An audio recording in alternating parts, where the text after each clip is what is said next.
Good evening, everyone. I'm Bob Giuliano, president of Gettysburg College, and it's my pleasure to welcome you to this special Eisenhower Institute event. Tonight's program is the final in a series of conversations we've held this academic year about the state of American politics. As I've noted on other occasions, these are conversations that have special resonance at our college and through our Eisenhower Institute. Ours is a campus whose contemporary values are very much informed by Abraham Lincoln's call in an address he gave just a bit up from the road where I'm sitting to advance the unfinished work of American democracy. There are also conversations that find their roots in the values and the life of Dwight Eisenhower, a person who helped the world navigate the defining crises of the 20th century. As many of you know, Ike was closely connected to this college, a connection that lives on through our Eisenhower Institute. The EI honors its namesake by its enduring commitment to bringing people together to look at hard issues through a nonpartisan lens, and importantly, in ensuring that that examination is deeply grounded in facts and in evidence. We'll see those commitments on display in our programming tonight. The importance of tonight's conversations, and indeed conversations like it, it's hard to overstate. We need only look at the battlefields that surround our Gettysburg campus as evidence of what can unfold when such profound issues go unresolved. Now, for those of you joining tonight who may not be fully familiar with Gettysburg College, let me say a word or two about how this all fits together for our students. We're committed to providing our students with what we call a consequential education. This is an education that involves not just the acquisition of deeper knowledge about how the world works, as important as that is, but it also provides the means by which our students are able to gain a deeper understanding of who they are, what they want to accomplish, and how they will choose to live their own consequential life. And it carries with it an orientation to get one's hands a little dirty, or in Teddy Roosevelt's words, to be in the arena. We believe this matters enormously, especially in today's world.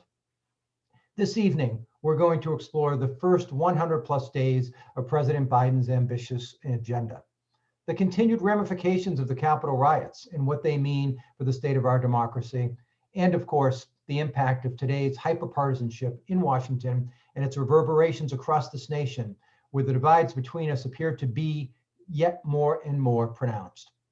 Thoughtfully navigating us through this evening's discussion are two leading voices in the field and friends of Gettysburg College, our distinguished guests, Charlie Cook and David Gergen. David and Charlie, on behalf of our entire community, let me offer you my deep thanks for joining us tonight and for sharing your insights on this important topic. And now, to introduce our speakers, I have the pleasure to welcome my colleague and dear friend, Susan Eisenhower. Susan, as you know, is the granddaughter of President Eisenhower and the chairman emerita of our Eisenhower Institute. She serves as a consultant, author, and Washington, D.C.-based policy strategist with decades of work on national security issues. Near and dear to my heart, she also teaches our very own Gettysburg College students the skills and tenets of strategic leadership through the Institute's Strategy and Leadership in Transformational Times program. I'll add, for those looking for a truly exceptional read, Susan also recently authored a new book entitled How Ike Led: The Principles Behind Eisenhower's Biggest Decisions. Again, thank you all for joining us at this event this evening. With that, I'll turn it over to a special recording from Susan. Hello, I'm Susan Eisenhower. I'm very disappointed that I'm not able to be with you live this evening in what should be a terrific program. But I'm pleased to introduce two veterans of the political scene and my friends, Charlie Cook and David Gergen. Charlie Cook founded the Cook Political Report in 1984, and for 36 years, it has served as an independent, nonpartisan political newsletter analyzing US elections and domestic political trends. Charlie has also served as a consultant and an analyst for CNN, CBS News, NBC News, and has appeared on NBC's Meet the Press many times. Most recently, he served as a resident fellow at the Institute of Politics at Harvard's Kennedy School of Government. Charlie, thank you for joining us this evening. It's great to have you back at the Eisenhower Institute. Charlie is joined by David Gergen, who currently serves as Professor of Political Service and is the founding director of the Center for Public Leadership at the Harvard Kennedy School. In the past, he has served as White House advisor to 4 US presidents of both parties, Nixon, Ford, Reagan, and Clinton. David wrote about these experiences in his New York Times bestseller, Eyewitness to Power, The Essence of Leadership, Nixon to Clinton. He has used these experiences to serve as a senior political analyst for CNN and has served on many nonprofit boards as he continues to actively interact with rising generations of new leaders. David, thank you for taking the time to discuss these important issues with us tonight. We're delighted to have you with us. We invite members of the audience to submit questions via the Zoom Q&A feature to interact and engage with what is sure is to be a fascinating conversation. Thank you again for joining the Eisenhower Institute, and I look forward to seeing you all soon. Charlie, the floor is yours. Thank you, Susan. It's an honor and pleasure to be here with you tonight.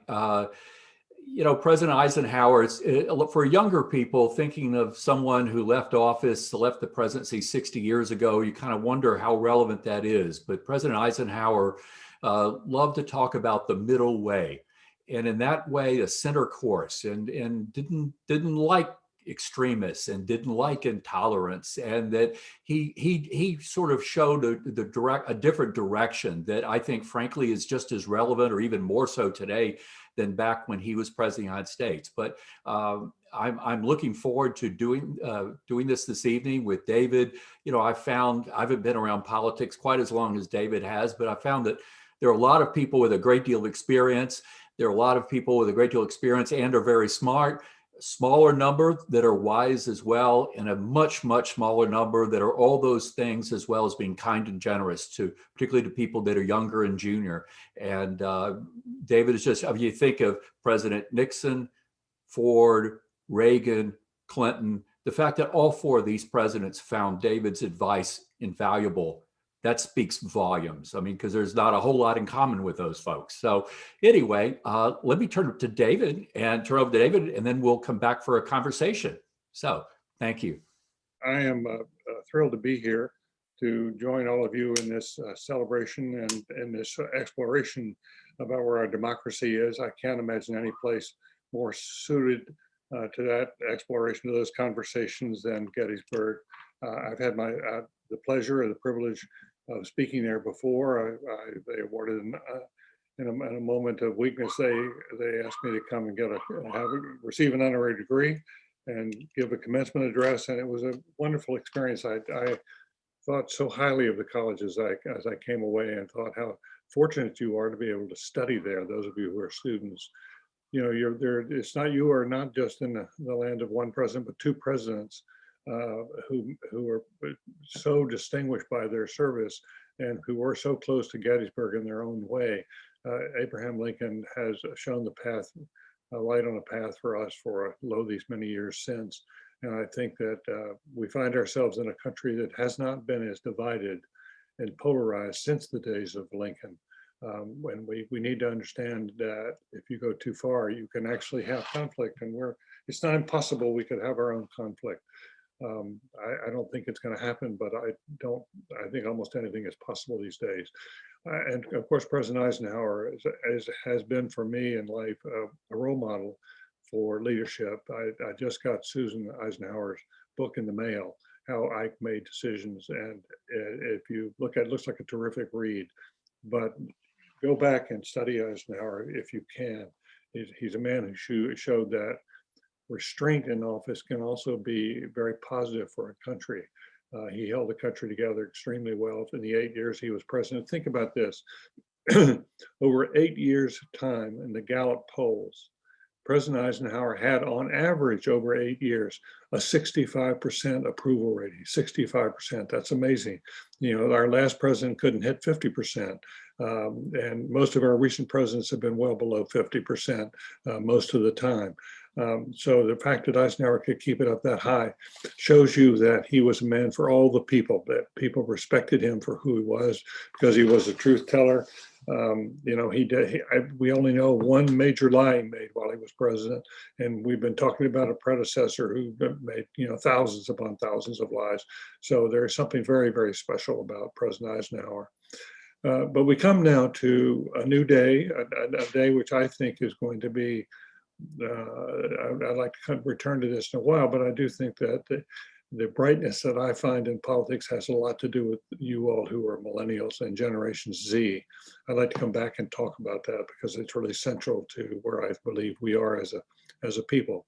But of course, we now have a new president who has been elected and is doing his very best to lead the country well. And I think it's gotten off to a excellent start. I wouldn't call it no one is going to be FDR. No one can, I think, beat Franklin Roosevelt's record. Roosevelt came in with crises, deep crises, a melancholy public, a belief that we could no longer govern ourselves. All across Europe, democracies were falling because people believed they were inadequate to the difficulties of the Great Depression. But Franklin Roosevelt came in, and within 24 hours of his inauguration, people across the country were saying, we finally have a leader in the White House again. We finally have someone we can look to. And in the days that followed, the first test was the banks. He had the banks where there was a real run on the banks. There was no confidence in the banks. Everybody thought, if I don't get my money out now, I'm never going to see it again. And so before he got inaugurated, there were people standing in line at banks trying to get their money out. Well, one of the first things that FDR did was he closed all the banks.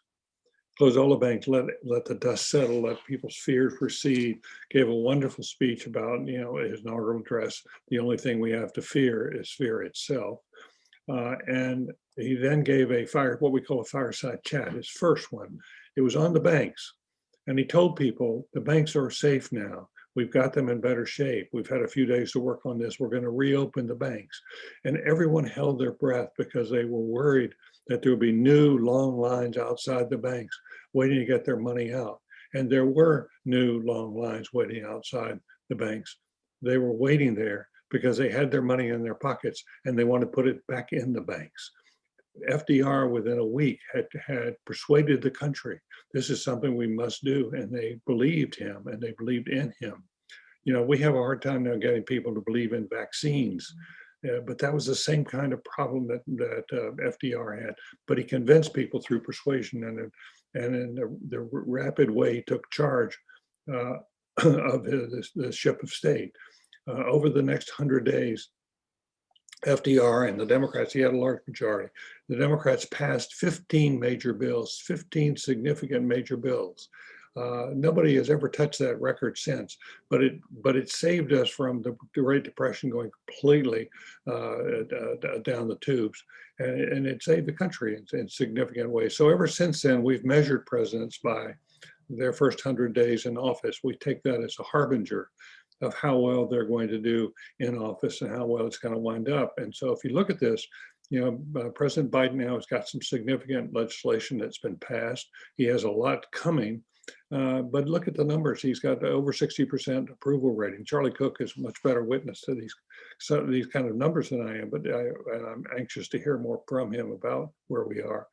But for Biden to hit in the low 60s and overall approval rating is remarkable in a country that's so divided, and in which Republicans generally think the Democrats are scum and they're the enemy, and vice versa.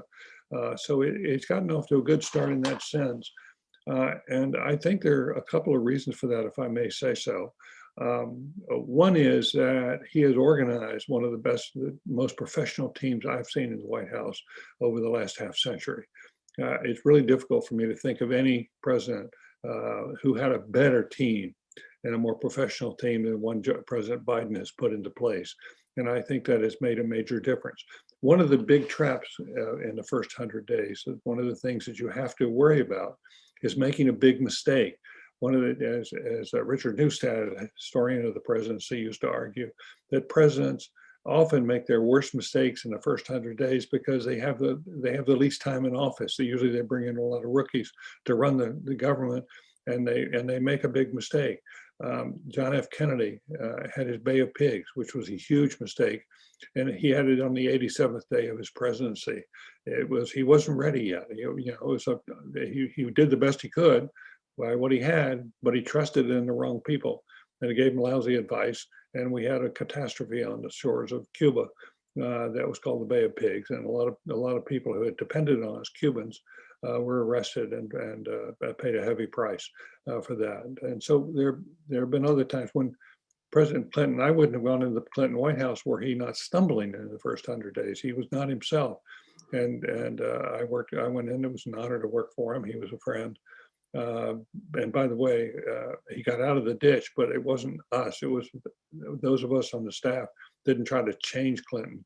What we tried to do was bring out the best in him to help him restore his self-confidence, which he did, and he climbed out of the ditch. It was a very important moment for his presidency.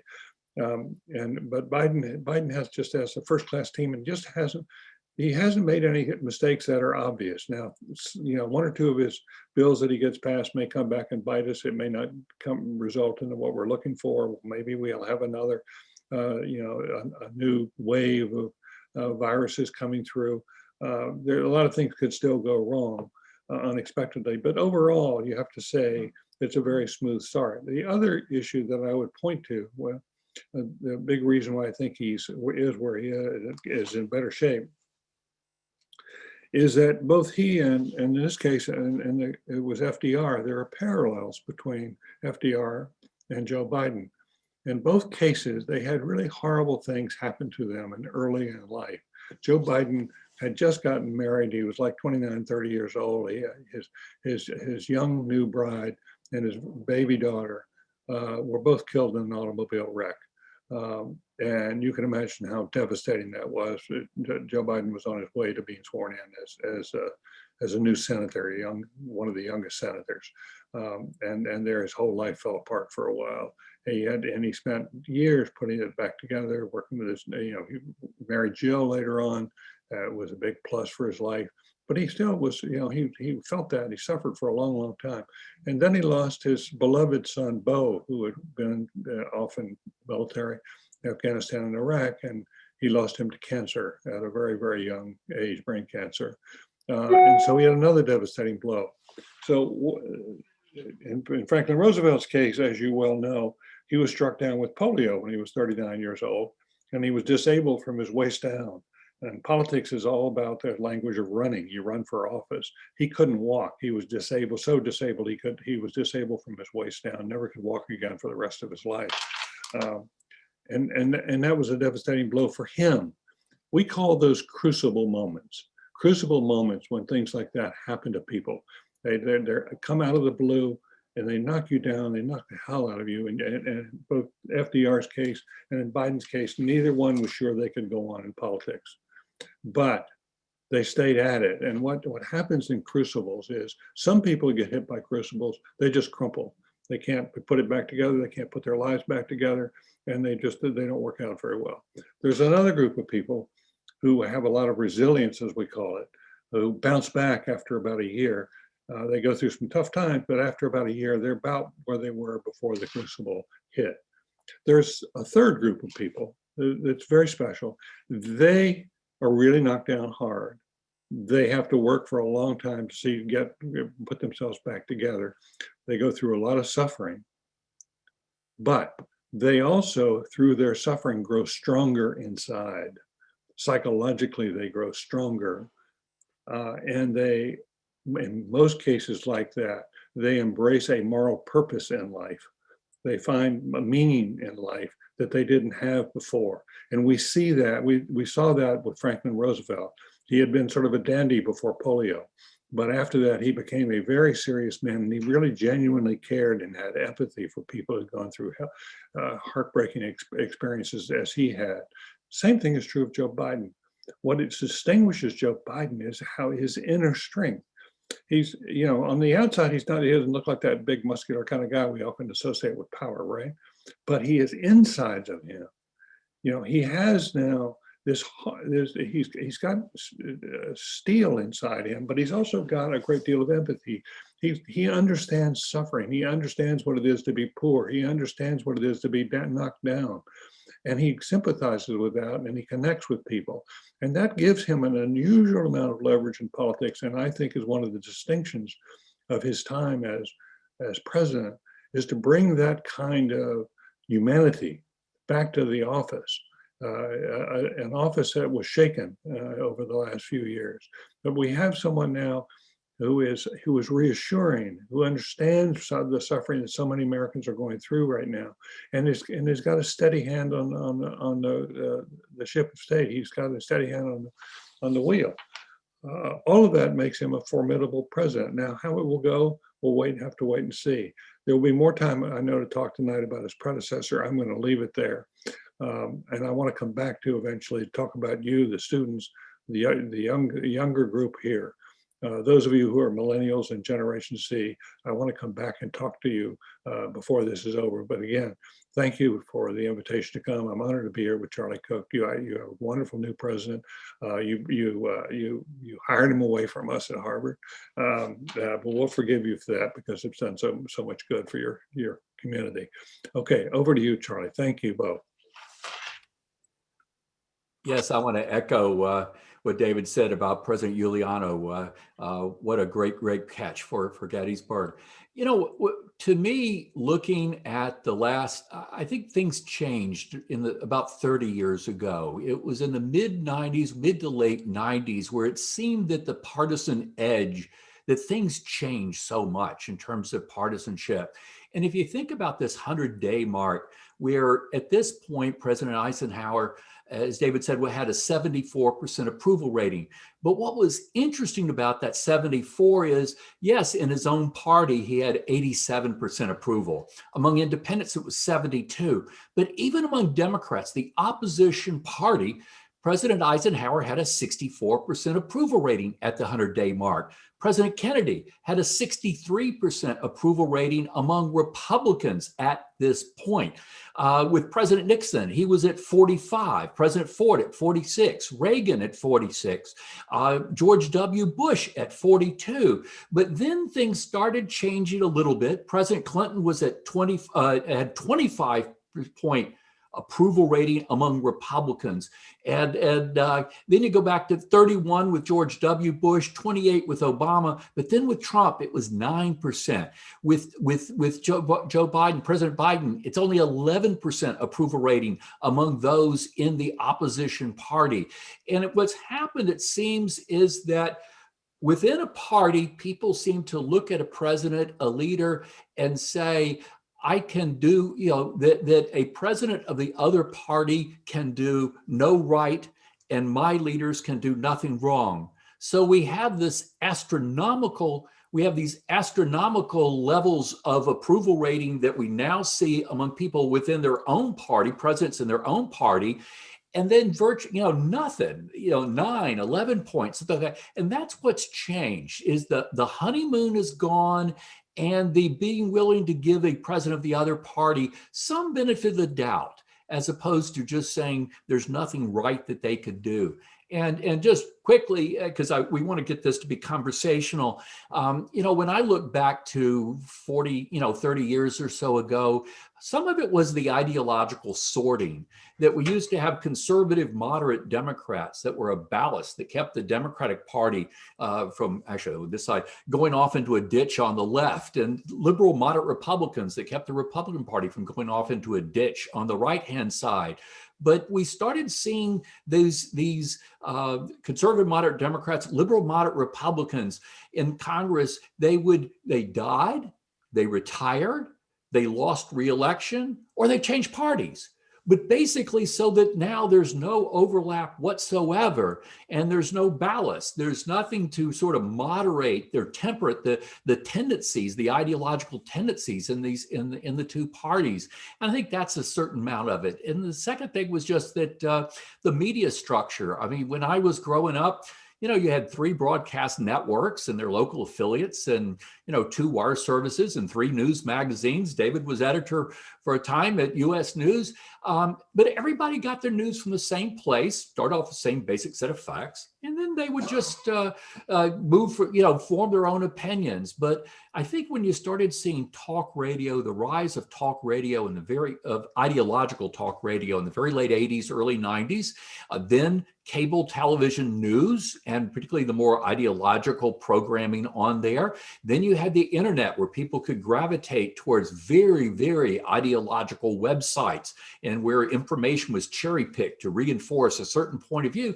And then now with social media. So between the ideological sorting that took place in Congress and among voters, and then the changing media structure, this is everything's changed, and we're just at a different era of American politics, and one that it's like no ability to pump the brakes on the system. But I kind of pinpoint back to the 90s, and I'm curious, David, you were in the Clinton White House soon after the first 100 days.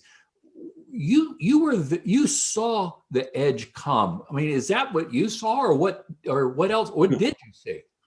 Charlie, I think you're absolutely right in pinpointing the mid 90s. I associate more with the coming of Newt Gingrich and the new politics he brought to the House of Representatives. It was a very combative, view of how to govern. And one of the things that Newt Gingrich and company did was they brought cameras, into the House floor. And what you had increasingly was not debate on the floor, but people playing to the cameras, and essentially going after the opposition, undercutting the opposition as a way to gain leverage of their own. And that popularization and the fact that Gingrich was very successful at it, I think became pervasive in the House. And then a number of members who were elected to the House and came up in that culture in Washington, D.C., then got elected to the Senate. And the poison spilled over from the House into the Senate. And with Trump, I think it spilled into the presidency. And so it's now, that's my reading of it, Charlie, that it was something that spread from a particular point. So you and I are very much in agreement, mid 90s, big turning point. One thing that gives me some hope with President Biden is that it in some ways, it's almost maybe a move back to the old days, where if you think about the last 60 years, that you had 16 years in a row where you had 4 presidents, each one of the 4, you had Kennedy, Johnson, Ford, Nixon. All 4 served in the House of Representatives. 3 out of 4 had served in the US Senate. 3 out of 4 had been vice presidents of the United States. But where they not only knew the process and the institutions, but had contacts and relationships on the other side. And that's sort of one. And then we went through a period of a lot of governors. And the one notable exception was George H.W. Bush, who did have those relationships and things. And that was kind of the last presidency before things started losing the innocence. But I think David is absolutely right. It was sort of that Gingrich take no prisoners approach that seemed to harden the battle lines and sort of take something that was headed that general direction and accelerate it forward. But the other part of one thing I'm curious what David thinks is. I think we're on the same track. I would add one element to it, to the conversation, and that is in the 60s, 70s, and 80s, we had the World War II generation running the country. People who come back from the war took their uniforms off in 1946 or 1945, and many of them ran for office in 1946. And Harry Truman was then president, and he was basically the Republicans swept into town, took over things. But Truman was able to get along with it. And what we had from, if you look at it from John F. Kennedy, John F. Kennedy through George Bush Sr., we had 7 presidents. All 7 presidents wore a military uniform. There, 6 of them were in the war itself. Jimmy Carter was still in the Naval Academy when the war ended, but went on to serve honorably as a submariner, as you all know. So we had these 7 presidents who were all in the military. Now, what happened to that World War II generation? Because they fought under the same flag, they tended to come home and salute each other under the same flag. They really cared. They really cared about the country. They were people who put away their military uniforms and put on their civic uniforms and went to work on behalf of the country. Tom Brokaw, the journalist, famously called them the greatest generation. And what you found, they were in charge when I got to Washington. Charlie, they were running things, and I found that they basically that they had a very whole different language and a whole different set of assumptions about each other. It made a big difference in the country for point of sense of equity and fairness. You had a Saltonstall from Massachusetts who was saluting some Polish kid from Brooklyn. And that was the spirit of the war itself. And I think those people looked after each other in a different way. And after what coincided with the coming of Gingrich was the fact that we had that string of 7, and then it all changed. We've had 5 presidents since George H.W. Bush left office. Not one has been in a military uniform. George W. Bush did serve in the Guard, but that's a different proposition. So you had 5 presidents, not one who served in the military, and I think that makes a big difference in how the perspective they had. It's one of the reasons that I and a growing number of others now are very interested in national service. Whether we can persuade you in the millennial generation, Generation Z, to give a year back to the country, or 2 years back to the country, and various things. And one of the things that Biden is doing, which I celebrate, is he's trying to really expand AmeriCorps, which is our basic national service program right now. It has 75,000 people involved. They want to take it up to 150,000 and it's 250. And he's got great support inside. Senator Coons, who is from Delaware, a Democrat, and has Joe Biden's ear, is a great champion of national service. And he's put together a coalition of 20 senators now, 10 Democrats and 10 Republicans, to push this idea. But I do think service when you're young leads to a healthier democracy as people get older. And it leads to a point where people have more respect for each other. They're more willing to listen, and we don't get into this posture of treating each other as enemies. David, when you were talking about the Crucible, it made me think of Richard Ben Kramer's book, What It Takes, which I think is one of the best books about American politics ever, but where he looked at a half dozen people who ran for president back in 1988, and 5 out of the 6 had some kind of searing personal experience early in life that sort of forged their character and made them stronger. And for George H.W. Bush, as you remember, it wasn't getting shot down in World War II, but it was having a daughter die at age 2 or 3 or 4 of cancer. It was Dick Gephardt, who had a son that had cancer and survived it, thankfully. It was Bob Dole's war injury, but where it's something that made them stronger, better people. But I couldn't agree with you more about national service. And David knows we had a son that served in the Army. And I'll tell you, my wife teases and says, who are you and what did you do with our son, that it made him such a much stronger, better person. And and it doesn't have to be service in a military uniform. That's why it's so important. One of the things in the Biden proposition is a civilian conservation corps. So in many ways an echo of the LCC, but it's very much tied to the environment. The jobs are to help out on the environmental side. No, but I think your point about having served in uniform is hugely, hugely important. So I'm curious though, when you, as someone who clearly, and I don't know President Biden well. I've known him a little bit for a long time, but one of the things that strikes me as important is he's just one of the most decent people you will ever meet in politics. Just a very, very good person. But as someone who clearly you feel affection towards him as well, what keeps you up at night? What makes you worry about where things are going in his presidency? Well, I think obviously we have strong struggles ahead still in the pandemic, and I think in particular the kind of racial tensions we have in the country. But what most worries me is the degree to which the discourse has been poisoned by the lies that have been told so that we have 30 to 40% of the public who not only are hesitant about taking vaccines, but very importantly, have very hard time seeing anything good about Biden. They think he's illegitimate. They think it was a fraudulent election. And once you start believing that, you no longer have trust or faith in the person who is president. It's almost impossible to govern in a bipartisan way in those circumstances. And I worry that we may lose this struggle over time if we're not able to deal with misinformation and disinformation and the kind of hatreds that have come from it. I'm very reminded of a book, Charlie, I'm sure you read, called How Democracies Die, by two men named Ziblatt and Levitsky. They're two professors at Harvard, and I recommend the book because it's short and very accessible and very sobering.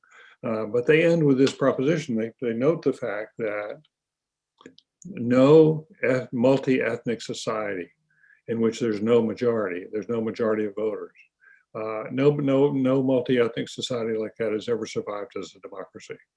It is hard when people feel, let's look what's happened here.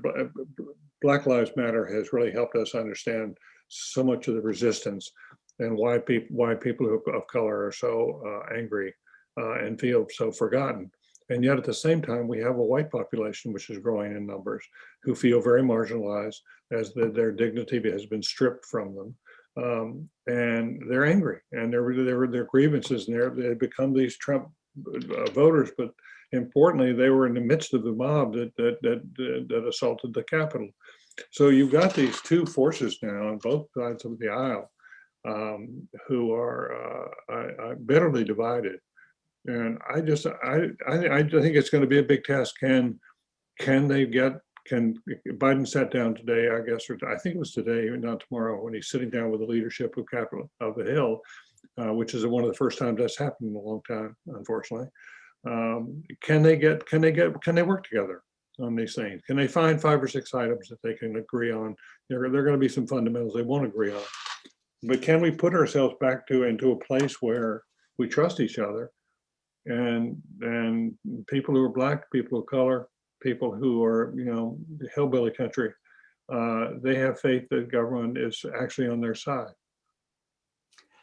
I wonder 100 years from now, will historians and anthropologists and their students look back at our time and say, how did a society deal with so many crises, so many challenges? And as your friend Doris Kearns Goodwin says, it was crisis tumbling over crisis. Yeah. And some of it is this economic division and people left behind as the economy goes from industrial to a knowledge economy, or people in small town rural, or people of faith who feel marginalized. Yeah. I think you're absolutely right, but these divisions were pre-Trump, but he exacerbated and played. I agree, and sharpened them and made them more poisonous.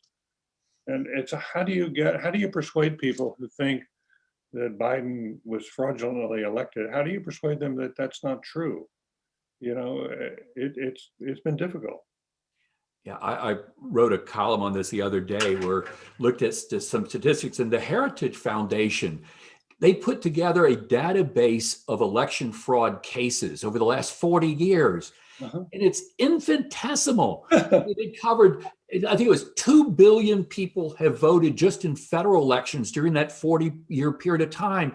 And they found like 1,500 cases out of 2 billion votes cast. And that doesn't even count primaries or runoffs. That's just federal general elections. And you saw under George W. Bush, they had this almost 5-year look for voter fraud and found, I think they prosecuted 137 cases in the whole country, 135, and only got 80 something convictions out of the entire country. And to me, that's one of the biggest canards in American politics. Is, to me, the only state where there's really significant voter fraud is in the state of denial. It's people that won't accept that whoever they're for could possibly lose an election. And that voter fraud, the number of cases brought in, a number of, where was that? What's the source? It was, well, you could find New York Times and the Post both did, and the Brennan Center all did pieces. I'll send you tomorrow. I'll send you a link. But it was it was just such a small number. And it quoted assistant U.S. attorneys and others saying that most of them, it was like somebody that registered when they thought they were eligible and they weren't. I mean, it was just sort of nickel dime stuff. Yeah. You know, I'm from Louisiana. I mean, and heck, there's hardly any there anymore. And if there was, it'd be a sheriff's race or something. It wouldn't be a presidential or a Senate race. But that just gets me that people can't seem to accept that, you know, and maybe it says something about our political segregation. If everybody you know and work and socialize with believes the same way you do, no wonder you can't imagine how your candidate could lose. Yeah, I agree. I agree. That same thing happened with abortion, by the way. I think that issue became highly politicized because there were people who weren't talking to each other anymore. They didn't want to talk about it. They just sort of had a view, and that was it. Anybody else, if you didn't believe that, you're immoral. And I think we've sort of hardened up in a number of these situations where now I mean, it's astonishing how many people think this was a fraudulent election, but it is being used to do something I think even more insidious, and that is to suppress the votes in the upcoming elections. I mean, if you really want to know a fearful case, it would be that in the 2024 elections, the Republican Party wins on the basis of the suppression of Black votes. That I think would, if we wind up thinking that's what happened, it will be a catastrophe. Yeah, I agree. Yeah, there's one other thing though is that if people, they're looking to pick fights. Yes. And looking and fighting over symbols as opposed to real issues. And, you know, I don't want this to sound like we're all just beating up on Republicans because, you know, some of these other things, I mean, tearing down a statue of Ulysses Grant, tearing down, you know, a statue, or take San Francisco School District wanting to take down, take the name of Abraham Lincoln off of a high school. This is nuts. Yeah, I agree with that, and I think there are times too when we ought to be giving some credit where credit is due to the other side. I think, for example, Donald Trump does deserve some credit for the vaccination program. You know, he got those vaccine research really. It was already underway, but he really stepped it up a lot, and you know, I think we benefited from it. And people are unwilling to say that those kind of things, because how can you be kind to Trump? He's such a XYZ, everybody, you know, the left thinks. It's really hard to have a conversation about it. But who would have thought that a public health crisis would become partisan? Yes, I agree totally. You know, if ever, and you know, one of the things that, you know, I don't want to get us on a down note because we need to go to questions, but is that you know, you think, what can pull the country together? What can? 9/11? That should have, but then do you invade Iraq? Yes or no? You know, what, these are made to order to pull the country together, as we did with World War II and after the Great Depression. So I worry about that. And that's why I think your note of hope for millennials and the following generations, that maybe they'll do better than our generation has done. Well, you know, I do believe there is evidence now that the millennials and the Gen X, they really do want to get more involved. And you know, we've had, if you look what's happened now, we've had with gun rights, with women's rights, with Black rights, we've had the biggest demonstrations in American history. More people on the streets on those three issues than at any time before. And I think that's encouraging. And the fact that and the civil rights and human rights marches, you know, the 60s and 70s, you and I both think witnessed, are mostly Blacks who were leading those marches. And now there are a lot of whites out there in the group, you know, who are standing firm with people of color. And I think that's encouraging too. So there are things happening. There are a lot of social entrepreneurs. There are people speaking. Even the business community is now showing some more responsibility. I don't know if it's a fake, you know, they're faking us out or not. I think we have to wait and see. But I have a sense that the Business Roundtable, led by, you know, a guy who'd been the chief of staff before and was a good chief of staff back in the Bush era, J.P. Morgan and those companies, or Frazier, look at Merck and when he stood up in Charlottesville. There are signs that people are coming around. It's interesting to me, Charlie, that if you look at American historians, sort of the popular historians, I'm a big fan of John Meacham, for example. I think he's a terrific writer. And you mentioned Doris Kearns Goodwin, and there's Nancy Kane, and you can think, we can all both think of several historians. They're pretty positive, or more positive about the future, more optimistic, because they've studied the past, and they say one of the critical things to the past is that in every instance save one, we came through these crises. And even with the Civil War, as divisive as many people died, we eventually came back together. So there's been this history of dealing with existential crises that we've survived, and that gives me some sense. Well, maybe the signs we're seeing, the green shoots that we're beginning to see come up, maybe we're starting to turn. I can't tell for sure, but I'm reassured. I thought it was interesting that President Biden had met with, I think he had lunch with 5 or 6 historians. Yes. Weeks before he had his first news conference. Well, that's kind of interesting. That's he's very close to John Meacham. I mean, they talk to each other, periodically. And Doris used to be very close, to Hillary and Bill Clinton. But it is, Meacham become a very strong, tough on this issue now, and I have a lot of space for him. I have a lot of respect for him. I do as well. Let me ask Kevin with the Eisenhower Institute. Kevin, do you have questions? Yes. Thank you so much to both of you for being here tonight. The first question we have is, who or what is the best hope we have for bipartisanship? And is partisanship ever a good thing? Well,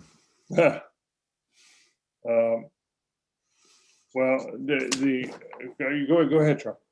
No, well, it's hard to defend. I have a friend who was the staff director of the Senate Democratic Policy Committee back in the early 80s. And one of his greatest regrets was that it was his idea to start the Tuesday lunches with all the Democratic senators meeting together, as a group, in a private room to talk. And that it used to be, there'd be a party conference at the beginning of a Congress, and then they went off their different ways, and Republicans started the same thing. That it was sort of, that's when people started acting collectively. But when you have, there was a survey 2 years ago by the Public Religion Research Institute that 80% of national survey, 80% of Democrats believe the statement that the Republican Party had been taken over by racists, and 82% of Republicans believe the Democratic Party had been taken over by socialists. And whether it's actually that number believe that extremist statement, but the fact that they would even just sort of generally agree with a broad statement like that is so damning. So I think one of the things that has given our society some stability, our system some stability, is a two-party system. But that was when there was an overlap. Yeah. And when they were, you would have compromise. I mean, Democrats generally had the control the Hill more often than not, and Republicans in the post-war era had the presidency more often than not. And the middle ground was where, in President Eisenhower's middle way, that's where things happen. But instead, it went from compromise to stalemate. And so I'll come up with something good to say about partisanship before we're over, but I've got to be. That was like Eisenhower being asked, what had Richard Nixon done for his presidency over the course of 8 years? And he said, give me a week and I'll think about it. Yeah, that's tough. Yeah, I think Charlie may be one area where there is, and I think it's a good test of bipartisanship, is on the infrastructure bill. That ought to be something we can get past. I know the parties are far apart still on how big the bill ought to be. I hope that what comes out of these conversations is that I think partisanship does have bad connotations right now, and it's hard to stand up for it. But what I would argue is that debate is and a marketplace of ideas is very, very healthy for the country. We need a center-left party, but we also need a center-right party. What we're seeing now is not a center-right party or a center-left party. We're seeing increasingly the extremists are taking over these two parties. And that, especially in the Republican Party, it started there first, but it's now spread into the Democratic camp. And that is shutting down debate, shutting down healthy debate, really does close our eyes and ears to how change can occur. I think it would have been a better test if there had been sort of two different infrastructure bills, one bricks and mortar traditional and one human. And, one thing I'll say about the Biden package is if there's anything crazy in there, I haven't heard about it. I'm not aware of it. It's just the argument is oversized. But if there were a bricks and mortar infrastructure package, maybe financed by user fees, then that would be a test of, can you get Republicans on board? Can you get both sides to work for that? But while the more human, softer infrastructure, I think a lot of stuff is terrific ideas, but I'm not sure if that doesn't just poison the well of the more traditional infrastructure for Republican support and the tax increases that would need to go with that. Yeah, good point. Good point. Thank you both. The next question, I think this will be our last question, most likely. How can we influence and encourage our elected representatives to be more open to negotiation and collaboration with the other side? It seems like they're rewarded for blocking all progress rather than negotiating and moderating the extreme influences within each party. Before we started this conversation, we were talking with President Giuliano about what could be done political reform. And I think getting rid of gerrymandering, going with independent commissions, drawing districts, I think that's the single most important political reform we could ever have, far, far more important than, say, campaign finance reform. The joke is that now we have politicians picking their voters rather than voters picking their politicians. So I think that would be one good step. But the other thing I would just tell individual voters is obviously vote for someone that shares your values and your ideology, but don't vote for anyone that will not sit down and have a civil conversation with a member from the other party. And it's this loss of community in Washington that we used to have when David and I both came to Washington. That's the loss of members that they could fight like cats and dogs during the daytime and socialize, or their kids are on the same t-ball team or something. That's the great loss. But I would say don't go for whether it's the red meat or whatever, depending on which party you're in, but somebody that won't tolerate someone from the other party, that's not someone that deserves your support. Yeah, let me echo some of that. And it's a very good question about how to get people back to where we were.